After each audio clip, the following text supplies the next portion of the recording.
வாழ்க வளமுடன். ஹாய் சகோஸ். இதயம் மீட்டும் மெல்லிசை போல உங்கள் மனதை மயக்கப் போகும் எழுத்தாளர் தீபா பாபு அவர்களின் கற்பனை சிதறல்களுக்குள் நம் பயணத்தை தொடங்கலாமா? அத்தியாயம் 16. அதா என்று அழைத்தபடி எதற்கோ சஞ்சயை தேடி அறைக்கு வந்த பிரணவி முகம் பளபளக்க ஆனந்தத்தில் சிரித்திருந்தவனை சந்தேகமாக பார்த்தாள். யார்கிட்ட பேசிட்டு இருக்க? சஞ்சனாவா? அவன் ஆமோதிப்பதாக தலையசிக்க, அப்ப அவகிட்ட கடலை போடத்தான் நீ டெய்லியும் நைட்டு சீக்கிரம் ரூம்க்கு வந்துடுற என்று முறைத்தாள். அவன் இதழ் பிரியா புன்னகையுடன் கண்களை சிமிட்ட, உன்ன என்று அவனை மொத்தி எடுத்தவள் வேகமாக கைபேசியையும் பிடுங்கிக் கொண்டாள். ஏ அம்மு என்று திரும்பவும் பிடுங்க வந்தவனை பிடித்து கட்டிலில் தள்ளிவிட்டு இவள் பால்கனிக்கு ஓடி நின்றாள். லேசான மூச்சரிப்போடு சஞ்சனா என குரல் கொடுக்க, அவளோ, ஹே என்னாச்சு, போட புடுங்கிட்டு ஓடி வந்துட்டியா? ஒரே தள்ளுமுள்ள சத்தம் கேட்டுச்சு என விசாரித்தாள். ஆமா, உன் ஆளை தள்ளி விட்டுட்டு வந்துட்ட. என்கிட்ட என்னெல்லாம் பிராடுத்தனம் செஞ்சிருக்கான் தெரியுமா என கொந்தளித்து அவளுக்காக அவன் மாறிய விஷயங்களை வரிசையாக பட்டியலிட்டாள். ஹவு ஸ்வீட், எனக்கு அப்படியே மெல்ட் ஆகுது. ஆகும் ஆகும், இதுல எனக்கு தாங்கவே முடியாத ஒரு விஷயம், வெப் சீரிஸ் பாக்குறேன்னு சொன்னதான்.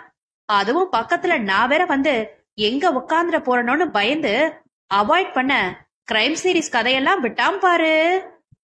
அவளின் பொறுமலில் வாய்விட்டு சிரித்தவள், ஓ காட், சஞ்சு உன்னை நல்லா வச்சு செஞ்சிருக்கா போல என்றாள் கொஞ்சம் குரலில். நீ ஆனந்தமா சிரிமா என்று நொடித்தாள். பிரணவி, நான் உன்னை கேட்கட்டுமா? எவ்வளவு வேணாலும் கேளு, எனக்கு தெரிஞ்சத புட்டு புட்டு வைக்கிறேன். தன் மாமன் மகளின் படபட பேச்சை பால்கனி கதவின் நிலையில் சாய்ந்து நின்று கை கட்டி மென்னகையுடன் கவனித்திருந்தான் சஞ்சய். அது அன்னைக்கு என்ன சஞ்சு அந்த மாதிரி ஒரு நிலைமையில கூட்டிட்டு வந்ததுக்கு உங்க வீட்டுல பெரியவங்க என்ன சொன்னாங்க? அவன்கிட்ட கேட்டாலும் உண்மையை சொல்ல மாட்டான்னு தான் உன்னை கேக்குற என்றாள் தயக்கத்துடன். சட்டென்ற முகம் மாற தன் அத்தானை பார்த்தாள் பிரணவி. அவன் புருவங்களை சுருக்க லேசாக பெருமூச்சு விட்டவள் அங்கே இருந்த கூடை நாற்காலி ஒன்றினில் அமர்ந்தாள். நீ என்ன நினைக்கிற சஞ்சனா? கண்டிப்பா மோசமாதான் நினைச்சிருப்பாங்க என்றாள் வருத்தத்துடன். ஆமா, அதான ஹியூமன் நேச்சர், அதுலயும் நம்ம கல்ச்சர்னு ஒண்ணு இருக்கே. புரியுது என்றவளின் குரல் உள்ளே சென்றது. நான் இன்னொன்னு சொல்றேன் தெரிஞ்சுக்கோ, அத்தைக்கு சும்மாவே உன் மேல நல்ல அபிப்பிராயம் கிடையாது. இதுல அவங்க மகனுக்கு உன்ன மனைவியே ஏத்துக்கிறது ரொம்பவே சிரமம்தான். அம்மோ என்று அதட்டியபடி சஞ்சய் வேகமாக அருகில் வந்தான். இராத்தா, நான் அவகிட்ட கிளியரா சொல்லிடுறேன். என்னத்த கிளியரா சொல்ற? இதுக்குதான் போன புடுங்கினியா நீ? சும்மா என்கிட்ட குதிக்காத, அவ ரொம்ப எதிர்பார்த்து ஏமாந்துட கூடாதுல. நீ முதல்ல போன கொடு என்று அவள் கையை இழுத்தான்.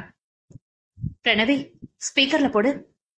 அந்த பக்கம் இருந்து வந்த உத்தரவில் இவள் அதை செயல்படுத்த, சஞ்சு கொஞ்ச நேரம் நீ அமைதியாரு, நான் அவகிட்ட பேசணும் என்றாள் சஞ்சனா அழுத்தமாக.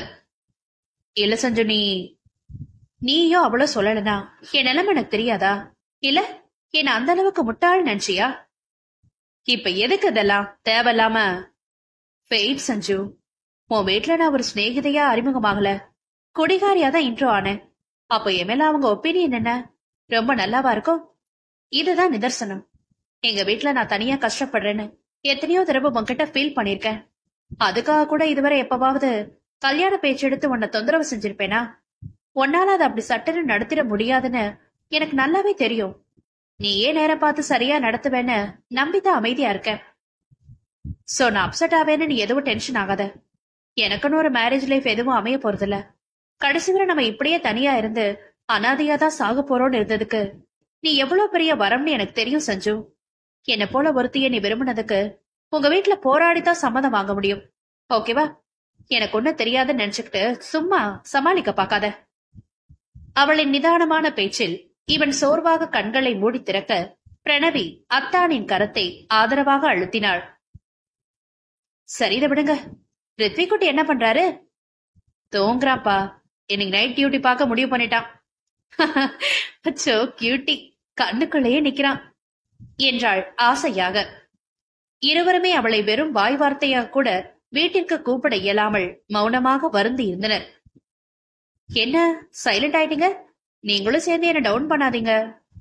சட்டென்று தெளிந்த பிரணவி, அதெல்லாம் இல்ல, அடுத்து எங்க அத்தைக்கு இப்போதைக்கு ஏதாவது வெளியூர்ல கல்யாண ப்ரோக்ராம் இருக்கான்னு தீவிரமா யோசிச்சுட்டு இருந்தேன் என்றாள் வேகமாக. சஞ்சயின் முகம் இயல்புக்கு திரும்பி இதழ்கள் மெல்ல விரிய, என்ன அதையே இப்ப சம்மதமே இல்லாம யோசிக்கிற என புரியாமல் கேட்டாள் சஞ்சனா. பின்ன அப்பதானே என் அத்தானுக்கு பேபிய பாக்க அவ ஆளை கூட்டிட்டு வர்றதுக்கு வசதியா இருக்கும் என்று வாய்விட்டு சிரித்தாள் பெண். அவள் கையில் இருந்த பேசியை வாங்கி, இப்ப தெரியுதா நான் ஏன் இவகிட்ட உண்மையை சொல்லாம மறைச்சு வச்சேன்னு? கொஞ்சமாச்சும் நமக்கு பிரைவசி கொடுக்கறாளா பாரு, நல்லா சட்டியாட்ட இங்கே பச போட்டு உட்கார்ந்துட்டா என்று உதட்டை சுழித்தான். அத்தான் என்று பிரணவி அதட்ட, இன்னும் கிளம்பல என்றான். அவனோ விடாமல், உன்னை அப்புறம் பேசிக்கிறேன் என முறைத்தவள், மேடம், உங்களுக்கு ஒரு விஷயம் சொல்ல கடமைப்பட்டிருக்கேன் என்றாள் சஞ்சனாவிடம். என்னப்பா? எங்க வீட்டுக்குள்ள வர்றதுக்கு தான் உங்களுக்கு கொஞ்சம் போராட்டமா இருக்குமே தவிர, ஒன்ஸ் எல்லாம் ஓகே ஆகி இங்க அடி எடுத்து வச்சிட்டீங்கன்னா உங்களை தாங்கன்னு தாங்கறதுக்கு குடும்பமே ரவுண்டு கட்டி நிப்பாங்க. இத முழுசா சொல்ல வர்றதுக்குள்ள இவன் நடுவுல புகுந்து சோக சீனை எழுத்து விட்டான். ஓகே, எனிவேஸ் அதுக்கு ரெடி ஆயிக்கோ, நான் கிளம்புறேன். இதுக்கு மேல எந்த மானசத்தையும் இந்த இடத்துல இருக்க மாட்டான். எனக்கும் என் அத்தான் இருக்கான், அவனும் என்ன ரொம்ப லவ்ஸ் விடுவான் என்று கழுத்தை வெட்டி விட்டு கிளம்பி விட்டாள். சரியான அருந்த வாளு என்று நகைத்தபடி அவள் எழுந்த இடத்தில் சஞ்சய் அமர்ந்து கொண்டான். ரொம்பவே அருமையான பொண்ணுல்ல என்று சஞ்சனா ஆர்வமாக கூற, ஆமாமா, சரி நாம என்ன பேசிட்டு இருந்தோம், அதுக்குள்ள அவ வந்துட்டா என்று யோசனைக்கு சென்றான் அவன். அந்த வார இறுதியில் சீக்கிரமே வேலை முடிந்து விட்டதால் சஞ்சயை அழைத்து அவனால் வெளியில் வர முடியுமா என விசாரித்தாள் சஞ்சனா. ஒன்னும் ப்ராப்ளம் இல்ல, வீக்கெண்ட் தானே, அட்ஜஸ்ட் பண்ணிக்கலாம். எங்க வரட்டும்? ஏதாவது டிரைவ்-இன் ரெஸ்டாரண்ட் அந்த மாதிரி போலாமா? கொஞ்சம் ஃப்ரீயா பேசுறதுக்கு வசதியா இருக்கும். ஓகே, ரெடியாரு, வந்துடுறேன் என்று அவளை ஒரு இடத்தில் காத்திருக்க சொன்னவன் தன் தந்தையிடம் தோழனை சந்திக்கப் போவதாக சொல்லிவிட்டு கம்பெனியிலிருந்து கிளம்பி விட்டான். வெஜ் போகலாமா நான்வெஜ்ஜா? உனக்கு என்ன தோணுதோ அங்க போகலாம். எதுனாலும் எனக்கு ஓகேதான், நீ சொல்லு. வெஜ்ஜே ஓகே, மூடு சரியில்லை. சட்டென்று புருவங்களை சுருக்கியவன் அவள் முகத்தை ஊன்றி பார்த்தான். மெல்ல முருவளித்து, ரொம்பலாம் இல்ல, கொஞ்சம்தான் என்று கண்களை சிமிட்டி தன்னை சமாளிக்க முயன்றாள். அவனுக்கு அது நன்றாக புரிந்தாலும் மேலே கிளறாமல் மௌனமாக காரை இயக்கினான். உணவு பரிமாறுவதற்கு வசதியாக குறிப்பிட்ட இடைவெளியில் வாகனங்கள் வரிசையாக நிறுத்தப்பட்டு இருந்த இடத்தில் தானும் சென்று ஒருபுறம் நிறுத்தியவன் அவளுக்கு வேண்டியதை கேட்டு அருகில் வந்த உணவக ஊழியரிடம் தங்களுக்கான உணவுகளை பட்டியலிட்டான். ஏதோ மன உளைச்சலில் இருக்கிறாள் என்பது முகத்தை பார்த்தாலே தெளிவாக தெரிய, உணவருந்தி முடிக்கும் வரை வேறு விதமான பேச்சுக்களை தொடங்க விடாமல் பொதுவாக முடித்துக் கொள்ள வேண்டும் என்று உறுதி கொண்டான். அவன் எதிர்பார்த்தது போலவே, சஞ்சு, உன்கிட்ட ஒன்னு சொல்லணும் என்று தயக்கத்துடன் ஆரம்பித்தாள் பெண். சாப்பிட்டு பேசலாமா? எனக்கு பசி. குழப்பத்துடன் அவனை பார்த்து தலையசைத்துக் கொண்டாள். காருக்கு அருகில் வந்து அவர்கள் சாப்பிடுவதற்கு வசதியாக ஒருவர் அனைத்தையும் செட் செய்ய மற்றொருவர் வந்து உணவுகளை பரிமாறினார். வேற ஏதாவது சாப்பிடுறியா? வேணாம் என்று உடனே மறுத்தாள்.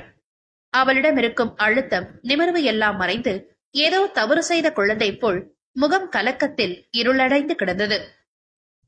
சரி, சும்மா ஒரு டிரைவ் போலாமா? நான் உன்கிட்ட பேசணும்னு சொன்னேன். தாராளமா பேசு என்று தோள்களை குலுக்கினான். புறவழிச்சாலை வந்ததும் வண்டி மெல்ல சீரான வேகத்தில் சென்று கொண்டிருக்க, சொல்லு சஞ்சு என்றான். என திடுக்கிட்டு திரும்பியவள் தொண்டையில் அடைத்ததை விழுங்கியபடி சுற்றுப்புறத்தை பார்த்தாள். இங்க வந்து எங்கேயாவது ஒரு ஓரமா நிறுத்துறியா? ஏன், கீழே இறங்கணுமா? இல்ல, அப்படியே பேசலாம் என்றாள் தவிப்புடன். எதுக்கு இவ இவ்வளவு டென்ஷன் ஆகுறா? அப்படி எதை பத்தி பேச போறா? சஞ்சய் அவளை அமைதியாக பார்த்திருக்கும் பொழுதே பெண்ணின் முகம் மெல்ல கலங்கி சிவந்து கன்னங்களில் நீர் வழிந்தது. திகைத்தவன், என அவள் கைகளை பற்றி, என்னாச்சு, ஏதாவது ஸ்ட்ரெஸ்ல இருக்கியா என்று மென்மையாக விசாரித்தான். இல்ல, என்னை பத்தி ஒரு விஷயம் சொல்லணும். தன்னிடம் உயர்ந்த விழிகளில் ஓடிய செவ்வரிகளை கவனித்தபடி கனிவாக முறுவளித்தவன், அதுக்கே இப்படி அழுக வருது என்று தன் பிடியிலிருந்த கரங்களை லேசாக அழுத்தினான். அது இப்படி ஒரு பொண்ணான்னு என்ன நீ மோசமா நினைப்ப. அதோட நான் வேணாம்னு அருவருப்பா நினைச்சிட்டு உதறி தள்ளினாலும் ஆச்சரியப்படுறதுக்கு இல்ல. என் மேல அவ்வளவுதான் நம்பிக்கை உனக்கு? கோபமாக கேட்கிறானோ என்று அவன் முகத்தை பார்த்தவள் அதில் தெரிந்த அமைதியில் நிம்மதி கொண்டாள். கார்ல டிஷ்யூ வச்சிருக்கியா? என எடுத்து கொடுத்தான். அவள் கண்கள் கன்னம் என வரிசையாக துடைக்க, நான் அன்னைக்கே சொன்னேன், வெறும் காதலினா நீ செய்யற தவறுகளுக்கு ரியாக்ட் செஞ்சு வெட்டி விட்டு போக சான்சஸ் இருக்கு.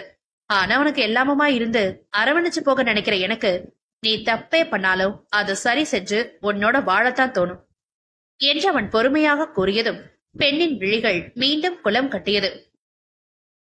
நம்ம பெண் சீட்டுக்கு போலாமா? என்ன, எதுக்கு? நான் உன்னை ஹக் பண்ணிக்கணும். மெல்ல சிரித்தவன், வா என்ற ஒற்றை சொல்லோடு கதவை திறந்து வெளியேறினான். இவளும் இறங்கி பின்னால் ஏறி அமர்ந்து கதவை மூடிய நொடி அவன் விரித்த கரங்களில் தாய்ப்பறவையின் சிறகுக்குள் அடைந்து கொள்ளும் பறவை குஞ்சாய் வேகமாக நெருங்கி கைகளால் அவனின் கழுத்தை சுற்றி வளைத்து தோளில் முகம் புதைத்துக் கொண்டாள்.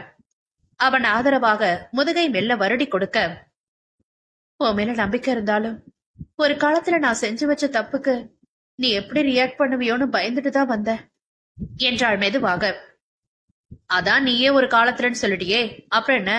செஞ்ச தப்ப சரி செஞ்சு மூவ் ஆன் ஆயிட்ட பின்னாடி அதை நினைச்சு ஏன் இவ்வளவு ஃபீல் பண்ணணும் என நிதானமாக கேட்டான். நிமிர்ந்து அவனை கண்கள் மின்ன பார்த்தவள், லவ் யூ என்ற ஆசையாக முனக அவன் இதழ்கள் குறும்பில் விரிந்தது. பெண் உடனே, நீ எதுவும் சொல்ல வேண்டாம் என்றாள் அவசரமாக. வாய்விட்டு நகைத்தவன், அத நீ சொல்லக்கூடாது, நான் தான் டிசைட் பண்ணுவேன் என்று கண் சிமிட்டினான். போ என்று முகத்தை சுளித்தவளின் நாடியை பற்றி உயர்த்தியவன் விழியோடு விழி நோக்கி, ஐ லவ் யூ என மென்குரலில் கூறி அவளின் இதழ்களில் மெல்லிய முத்தம் ஒன்றை பதித்து நிமிர்ந்தான். மூச்சுவிட மறந்தவளாக அவனையே இமைக்காது பார்த்தவள், சஞ்சு என்று படபடப்புடன் அழைக்க, என்ன என்று கேட்டு அவள் நெற்றியோடு தன் நெற்றியை முட்டினான். எனக்கு ஒரு மாதிரி நர்வஸ் ஆகுது என்றாள் பதற்றத்துடன். வாட், இதுக்கேவா? மெல்லிய நகைப்பில் உடல் குலுங்கியபடி அவன் ரகசிய குரலில் கேட்க பெண்ணின் வதனம் புதிதாய் உணர்ந்த வெட்க சிலிர்ப்பில் அழகாய் சிவந்து போனது. நட்புகள் எல்லாரும் நம்ம சேனலை மறக்காம சப்ஸ்கிரைப் பண்ணுங்க. கதையை கேளுங்க, லைக் பண்ணுங்க, கமெண்ட் பண்ணுங்க, பிடிச்சவங்க ஷேர் பண்ணுங்க. நன்றி.